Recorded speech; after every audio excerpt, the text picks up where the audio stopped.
আরে এটা তো সব ঠিক আছে তো? ঈশিতা, তুমি কামের পোলার লাগে ভাইগা যাইতাছো?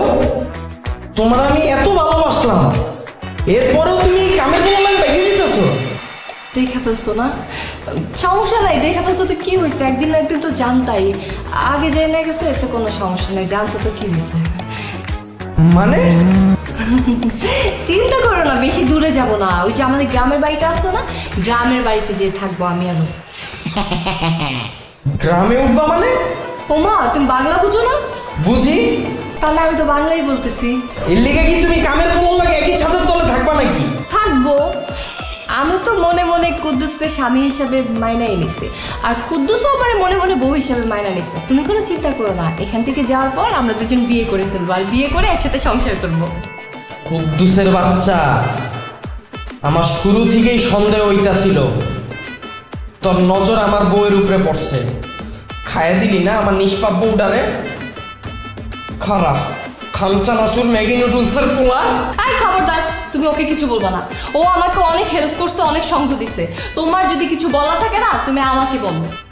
দেও ভাই, তুমি এসব পাগলামি বাদ দাও, তুমি এসব ব্যাগ ট্যাগ ফালাও। আর কুদ্দুস ভাই, তোর হাতে ধরছি পায়ে ধরছি, তুই এনতে যা। আর তুমি একটা জিনিস বুঝতেছো না কেউ, কামের পোলা ওলাই কি তোমার যায়? আমি তোমার জামাই না? চলো আমরা মুভি দেখতে যাবো, ওই ব্যাগ ট্যাগ ফালাও। কি বললো? মুভি দেখতে যাবো? স্বামীর দায়িত্ব পালন করতে আসছো? শোনো, এতদিন পর না তোমার স্বামীর দায়িত্ব পালন করার দরকার নেই। তুমি তো কোনোদিন স্বামীর দায়িত্ব পালন করো নাই। স্বামীর দায়িত্ব পালন করছে কুদ্দুস, আর কুদ্দুসকে আমি স্বামী মনে করি, আর আমি কুদ্দুসের সাথে এখানে। স্বামীর দায়িত্ব মানে? স্বামীর দায়িত্ব মানে বুঝতেছো না? বুঝবা কি করে? তুমি তো জানোই না যে স্বামীর দায়িত্ব কাকে বলে। তোমার মনে পড়ে কিছুদিন আগে তোমাকে আমি কল করে বলছিলাম, বাবু আমার অনেক বোরিং লাগতেছে, আমার ভালো লাগতেছে না, তুমি একটু অফিস থেকে তাড়াতাড়ি আসো, এসে চলো না আমরা কোথাও ঘুরতে যাই, আমরা কোথাও যে মুভি দেখি। তুমি আমাকে কি বলছো? এই তুমি কি পাগল হয়ে গেছো? তোমার মাথায় কি সমস্যা আছে? আমি অফিসে আছি, অফিসের কাজ আছে, তোমার সাথে মুভি দেখতে যাওয়ার মতো সময় আমার কাছে নাই। বাসায় কুদ্দুস আছে, কুদ্দুসকে নিয়ে মুভি দেখতে যাও। আচ্ছা ঠিক আছে, মানলাম তোমার অফিসে অনেক কাজ ছিল, তাই তুমি আমাকে বলছো কুদ্দুসকে নিয়ে মুভি দেখতে যেতে। কিন্তু সেদিন তো রাত 10টার সময় অফিস থেকে আসার পরে তোমাকে আমি বলছি যে বাবু আমার অনেক ফুচকা খেতে ইচ্ছা করতেছে, তুমি আমাকে নিয়ে একটু ফুচকা খেতে যাবা? তুমি কি বলছো? যে বাবু সারাদিন আমি অফিস করছি, আমার শরীর অনেক টায়ার্ড, আমি ফ্রেন্ড সার্কেলের সাথে হ্যাং আউট করে আসছি, তোমার সাথে এখন ফুচকা খেতে যেতে পারবো না। তুমি একটা কাজ করো, তুমি একা না গিয়ে তুমি কুদ্দুসকে নিয়ে যাও। তাহলে কুদ্দুসের সাথে আমি ফুচকা খেতেও গেলাম। আচ্ছা বাদ দিলাম তোমার শরীর অনেক টায়ার্ড ছিল, এই জন্য তুমি আমার সাথে যাও না, কিন্তু যখন আমি দিনের পর দিন অসুস্থ ছিলাম, আমি বাসায় একা একা ছিলাম, তোমাকে আমি কতবার বলছি আমাকে একটু সময় দাও, একটা দিন তুমি অফিস মিস দাও, অফিসে যাওয়ার দরকার নেই, আমার তোমাকে অনেক দরকার। তখন তুমি কি বলছো? আরে তোমার সাথে আমার কেন থাকতে হবে? বাসাতে কুদ্দুস আছে, কুদ্দুসকে আমি বলে দিচ্ছি তোমাকে ওষুধ খাইয়ে দিবে, তোমার টেক কেয়ার করবে। তাহলে তুমিই বলো, যে মানুষটা আমাকে টেক কেয়ার করতেছে, আমাকে নিয়ে মুভি দেখতে যেতেছে, আমার ইচ্ছা পূরণ করতেছে, আমাকে ফুচকা খাওয়াইতেছে, তাহলে সেই মানুষটাকে আমি বিয়ে করবো না? তোমাকে দিয়ে আমি কি করবো? তুমি তো আমার কোনো কাজেই আসতেছো না। আরে বাবা, আমি সব বুঝলাম, মানুষ ঘরে কাজের লোক কি লিগা রাখে? কাজ আগায় দেওয়ার লেগা। তোরে তো আমরা এর লিগেই রাখছি যেন সব কাজ আগায় দেয়, এর লিগে আমি কইছি যেন তোমার লগে যায়। আর তুমি ওর লগে বিয়া করবো, কি হয়? কিছু করে? কয় টাকা কামায়? একটা মেয়ে বিয়ে নিয়ে কতটা স্বপ্ন দেখে তুমি জানো? বিয়ে নিয়ে একটা মেয়ের কত শখ থাকে। বিয়ের পর হাজব্যান্ড ছাড়া তো ওই মেয়ের লাইফে আর কেউ থাকে না। ওই মেয়ে কী চায়? হাজব্যান্ডের কাছে একটু সময় চায়। আর তুমি কোনোদিন আমাকে সময় দিছো? কোনোদিনও আমার সময় দাও না। আচ্ছা তুমি যে বললো না যে টাকা পয়সা তো ও ইনকাম করে, টাকা পয়সা দিয়ে না আসলে সব কিছু হয় না, বুঝছো? তুমি যে আমাকে বলতেছো না যে তোমার অনেক কাজ ছিল, তোমার ইম্পর্টেন্ট কাজ আছে অফিসে, তুমি এই জন্য অনেক ব্যস্ত থাকো।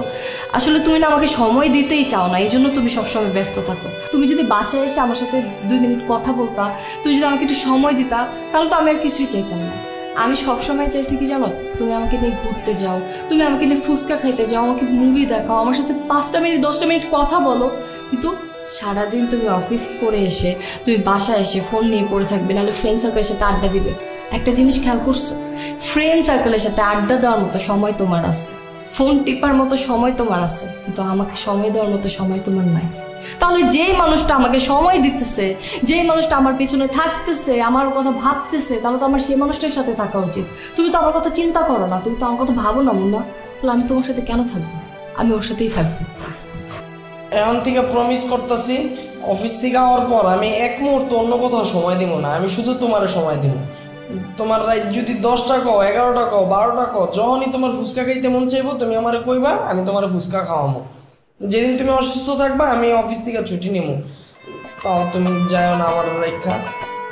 কুদ্দুস ভাই যা ভাই, তুই আম যা, তুমি ব্যাগটা ফালায় দাও।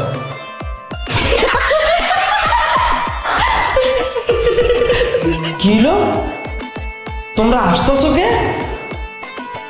আরে হাসবো না, কারণ আমরা তো এতক্ষণ নাটক করতেছিলাম তোমাকে একটা শিক্ষা দেওয়ার জন্য, কারণ তুমি দিনের পর দিন যে ভুল করতেছো এই জন্য তোমার শিক্ষা হওয়া উচিত। তার মানে তোমরা সত্যি সত্যি পালায় যাইতেছিলা না? আরে না পাগল, যদি পালানোর হতো তাহলে তো সকালে পালা যেতাম, এই সন্ধ্যা পর্যন্ত তো ওয়েট করতাম না, সারাদিন তো তুমি অফিসেই ছিলা। তোমার যদি বিশ্বাস না হয় তুমি দেখো, এই যে এই ব্যাগে কিচ্ছু নাই, তুমি দেখো। এই আমার ব্যাগেও কিচ্ছু নাই। কুদ্দুস খান চানাচুর ম্যাগি নুডলসের পোলা, আমার বউ তো আগের তো অ্যাক্টিং জানে, এটা আমি মাইনা নিলাম। তুই এতক্ষণ কেমনে অ্যাক্টিং করলি?